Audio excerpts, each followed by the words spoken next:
स्त्री का आकर्षण विध्वंसकारी होता है। विश्व में निष्कलंक पौरुष सा सुंदर कुछ नहीं। स्त्री से स्वच्छंद कोई जीव नहीं। स्त्री में पुरुष से 2 गुना भूख, 4 गुना लज्जा और 8 गुना कामुकता होती है। भले ही ये तुम मान लो कि तुमने सब कुछ जान लिया है, फिर भी तुम स्त्री को कभी नहीं जान सकते।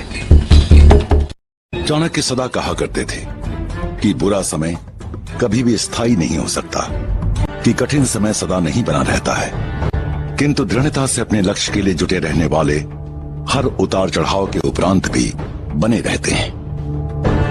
किंतु नियति का भी विचित्र नियम होता है। जो अपने लक्ष्य को प्राप्त करने के लिए जितनी सफलता से बाधाएं पार करता जाता है, नियति उसके लिए उतनी ही नई नई बाधाएं उत्पन्न करती जाती है। और उसकी तार्किक बात को लोग बड़ी श्रद्धा से मानते भी थे। यदि तुम अपने लक्ष्य को पूरी एकाग्रता से प्राप्त करना चाहोगे तो आत्मिक बल वो कर दिखाता है कि साधारण लोगों को यह असंभव लगता है। व्यक्ति को जब आगे बढ़ना होता है तो सबसे पहले वो अपना लक्ष्य तय करता है, और जब वो व्यक्ति लक्ष्य की ओर बढ़ता है, राह पर निकल पड़ता है, तो मार्ग उसे सिखाता है, संवारता है, बनाता है, और यही अनुभव उसकी पूंजी होते हैं।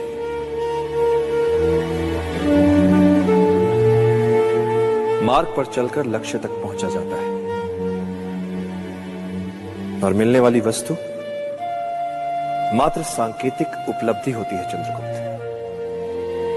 वास्तविक उपलब्धि होती है मार्ग में मिली सीख। राह में आई हर अड़चन को सुलझाते सुलझाते जो वो हो जाता है, वो यात्रा से पहले वाले व्यक्ति से बड़ा व्यक्ति होता है। आचार्य, आप थकते नहीं है क्या? जो थकते हैं उनका कोई लक्ष्य नहीं होता। आपका लक्ष्य क्या है आचार्य, जो आप इतना तेज चल रहे हैं? इस समय तो तुम्हें अपने लक्ष्य तक पहुंचाना। फूट डालो, फूट डालो और राज करो। यही नियम है राजनीति का। मैंने सदा कहा है, वर्ष भर में फल चाहिए तो धान की बुवाई करो। 10 वर्षीय योजना हो तो पेड़ उगाओ, और योजना यदि जीवन भर की हो तो लोगों को शिक्षित करो। हम सूर्य की पूजा क्यों करते हैं?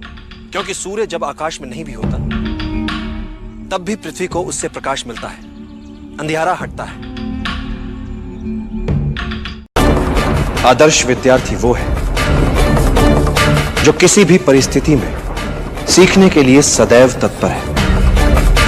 छोटे से मिले, बड़े से मिले, जहां से भी मिले, उसे मात्र शिक्षा ग्रहण करनी है। इच्छित विद्या अपनों से मिले, परायों से मिले, मित्रों से मिले या शत्रुओं से मिले, उसका लक्ष्य हर मूल्य पर विद्या, चाहे उसे मान मिले या अपमान मिले। गुरु जो सिखाए उसे सीखो, जो कहे वो करो, शेष मुझ पर छोड़ दो। तुम्हें सीखने में किसी से पीछे नहीं रहना चंद्रगुप्त, मुझे वचन दो। कठिन पथ पर चलने पर कई बार धैर्य टूट जाता है, हृदय विचलित होने लगता है, और कई बार तुम स्वयं से प्रश्न पूछ बैठोगे, पर तुम्हारा ध्यान सदैव लक्ष्य पर बना रहे, फिर वो चाहे तुमसे कितना ही दूर क्यों ना हो। इस समय मेरा लक्ष्य मात्र धनानंद को मारना है आचार्य। इस समय तुम्हारा लक्ष्य मात्र एक सक्षम योद्धा बनकर वीर यात्रा पर जाना है।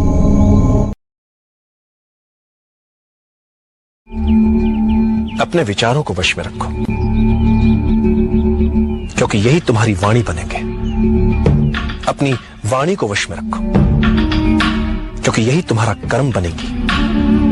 अपने कर्मों को वश में रखो, क्योंकि यही तुम्हारी आदत बनेंगे। अपनी आदतों को वश में रखो, क्योंकि यही तुम्हारा चरित्र बनेगी। और अपने चरित्र को वश में रखो, क्योंकि इसी से तुम्हारा भाग्य बनेगा।